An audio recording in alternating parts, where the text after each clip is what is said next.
राधे राधे। श्री कृष्ण श्री कृष्ण श्री कृष्ण। जय श्री कृष्ण। आज पाठ के 2 पदों के आगे हम लोग जा रहे हैं तीसरे वाले पद पर। जरा इस रचना को देखें कि इस रचना की क्या खासियत है और इस संवाद में गोपियों की किस वाक पटुता और उनकी दृढ़ता का किस प्रकार का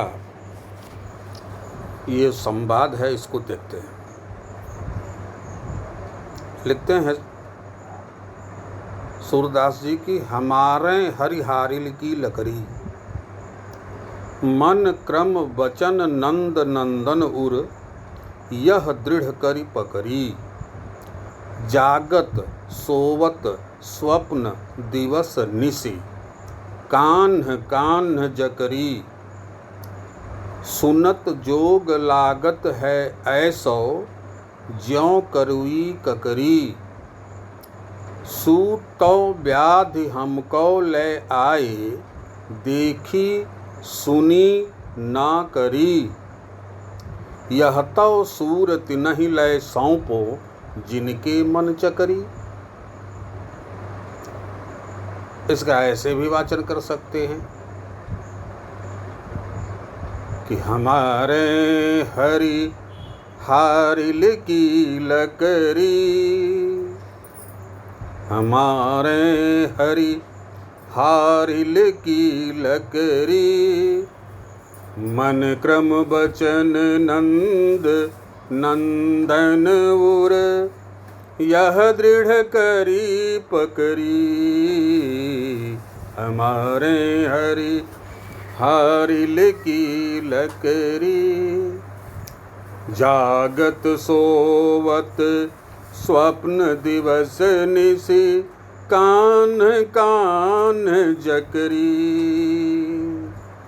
सुनत जोग लागत है ऐसा, ज्यों करुई ककरी, सूतों व्याधि हमको ले आए, देखी सुनी ना करी, यह तो सूर तिनहि लय सौंपो, जिनके मन चकरी। कल बता रहे थे कि सूरदास का ये पद इतना सहज और सरल ब्रजभाषा में लिखा हुआ है कि इसे भिन्न भिन्न प्रकार से भिन्न भिन्न स्वरों को देकर गाया जा सकता है।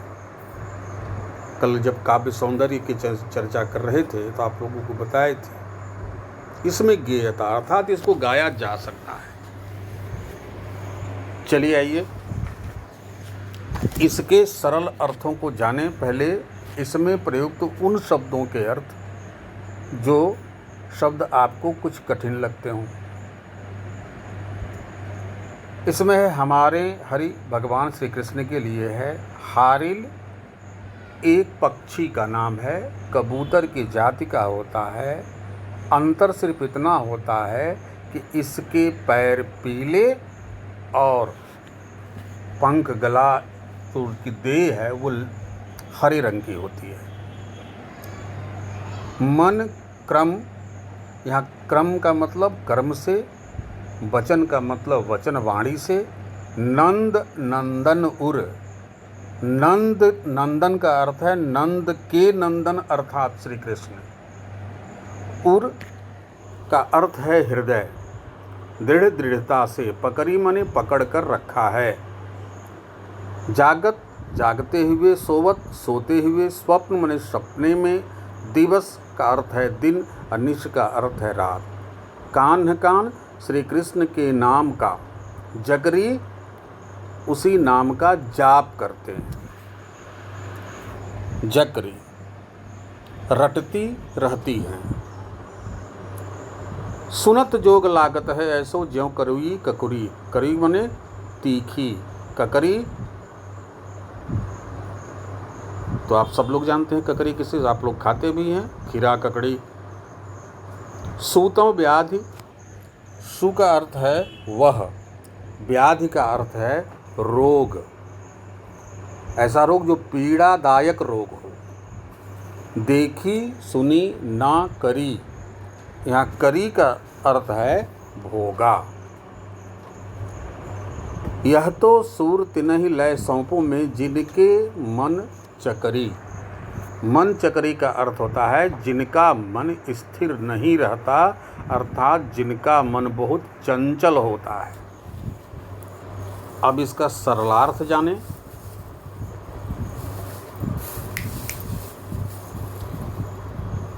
कहती हैं गोपियाँ, कहती हैं गोपियाँ उद्धव से कि हे उद्धव, श्री कृष्ण तो हम लोगों के लिए हारिल पक्षी के पैरों में फंसी हुई लकड़ी के समान है। इस पक्षी की विशेषता होती है कि हमेशा अपने पैरों में लकड़ी पकड़ के रखती है, उड़ती है आसमान में तब भी इसके पैरों में कोई न कोई लकड़ी फंसी रहती है। कहने वाले कहते हैं कि अगर उसके पैर से लकड़ी छूट जाए तो अपने को असहाय समझ लेती है और उड़ नहीं पाती है। इस कदर उसकी मानसिक स्थिति हो जाती है कि वह आसमान से गिर जाती है। उसको लगता है कि हम लकड़ी पैरों में पकड़े हुए हैं तो ये सहारा है और इस पर हम अपने को बहुत सहज और सरल अनुभव कर रहे हैं। आगे कहती हैं गोपियाँ उद्धव से कि हे उद्धव, हम गोपियों ने अपने हृदय में, उर का अर्थ है हृदय, अपने हृदय में दृढ़ता पूर्वक नंद नंदन श्री कृष्ण को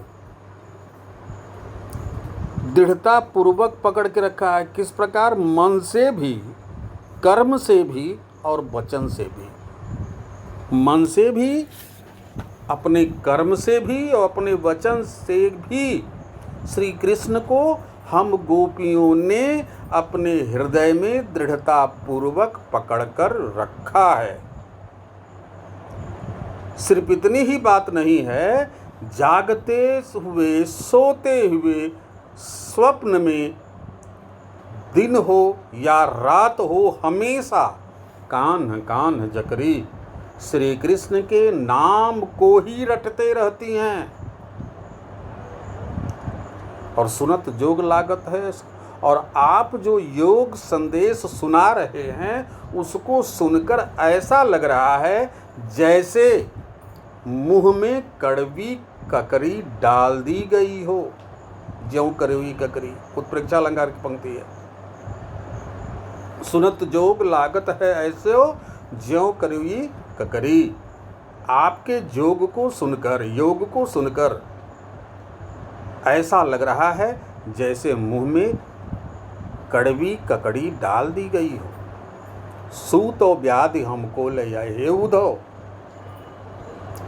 आपने तो योग रूपी वह पीड़ा पहुंचाने वाला रोग ला दिया है, जिस रोग को न हम लोगों ने अपने जीवन में कभी देखा है, ना सुना था और ना ही इसको कभी भोगा, अर्थात इसका सामना किया था। वह रोग है, यह योग रूपी रोग आप ला दिए हैं, जिसको न हम लोगों ने कभी देखा था, न सुना था और ना ही कभी इसका अनुभव किया था, भोगा था। इसलिए हे उद्धव, यह तो सूर तिनहि लय सौंपो। इसलिए हे उद्धव, यह योग उनको जाकर दीजिए। योग का संदेश जो हम लोगों को आप दे रहे हैं, यह उनको दीजिए जिनका मन चंचल हो। योग का मूल उद्देश्य क्या होता है? मन को स्थिर करना। और गोपियां कह रही हैं, जिनका मन चंचल हो उनको ले जाकर के यह योग संदेश दीजिए।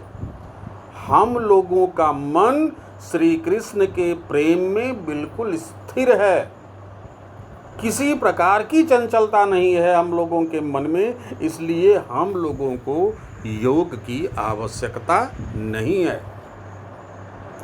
एक बार फिर से देख लीजिए, गोपियां कहती हैं कि हे उद्धव, हम गोपियों के लिए श्री कृष्ण हारिल नामक पक्षी के पैरों में फंसी हुई जो लकड़ी है, श्री कृष्ण हमारे लिए उस लकड़ी अर्थात उस सहारे के समान है।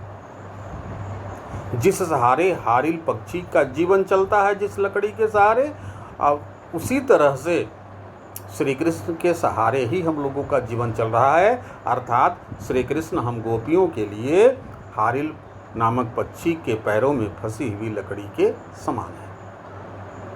हम गोपियों ने श्री कृष्ण को मन से, कर्म से और वाणी से अपने हृदय में दृढ़ता पूर्वक पकड़ के रखा हुआ है। हम लोग जागते सोते हुए, स्वप्न में, दिन हो या रात हो, हमेशा श्री कृष्ण के नाम का ही रट लगाए रहती हैं। आपके योग को सुनकर ऐसा लग रहा है जैसे मुंह में किसी ने कड़वी ककड़ी डाल दी हो। वह जो योग संदेश है वह ऐसा पीड़ित रोग है जिस रोग को इससे पहले न हम लोगों ने कभी देखा, न कभी सुना और ना ही कभी इसका भोग किया है, अर्थात इसका अनुभव किया है। इसलिए हे उद्धव, इस योग संदेश को उन्हें जाकर के दीजिए जिनका मन चंचल है, जबकि हम गोपियों का मन श्री कृष्ण के प्रेम में बिल्कुल स्थिर है। हम लोगों का मन चंचल नहीं है, इसलिए हम लोगों को योग की आवश्यकता नहीं है। इस प्रकार से बड़ी चालाकी से, वाक्पटुता के साथ और प्रामाणिक रूप से गोपियां श्री कृष्ण में अपने एक निष्ठ प्रेम का वर्णन उद्धव को सुनाती हैं। अब है कि इसमें प्रश्न किस प्रकार के बन सकते हैं। एक प्रश्न बन सकता है कि गोपियों के लिए श्री कृष्ण किसके समान हैं? गोपियों ने श्री कृष्ण को किस प्रकार पकड़ के रखा है? गोपियां श्री कृष्ण के नाम का कब जाप करती हैं? अगला प्रश्न होगा कि गोपियों को योग संदेश कैसा लगता है? तो कड़वी ककड़ी के समान। ऐसा कौन सा रोग है जिस रोग को गोपियों ने न तो कभी देखा था, न सुना था, ना ही कभी उसका अनुभव किया था? एक ये भी प्रश्न बन सकता है कि गोपियां उद्धव को योग संदेश किसे देने के लिए कह रही हैं? इस प्रकार से इसमें से प्रश्न बनेंगे और उसके अनुसार आप उत्तर निकालेंगे और लिखेंगे। पूर्व की भांति ही इस पद का भी काव्य सौंदर्य है। जैसे पहले दो पदों का जो काव्य सौंदर्य था, वैसा ही काव्य सौंदर्य इसमें भी है। इस तरह से ये पद क्रमांक 3 आज समाप्त होता है। पद क्रमांक 4 की चर्चा कल हम लोग करेंगे। धन्यवाद।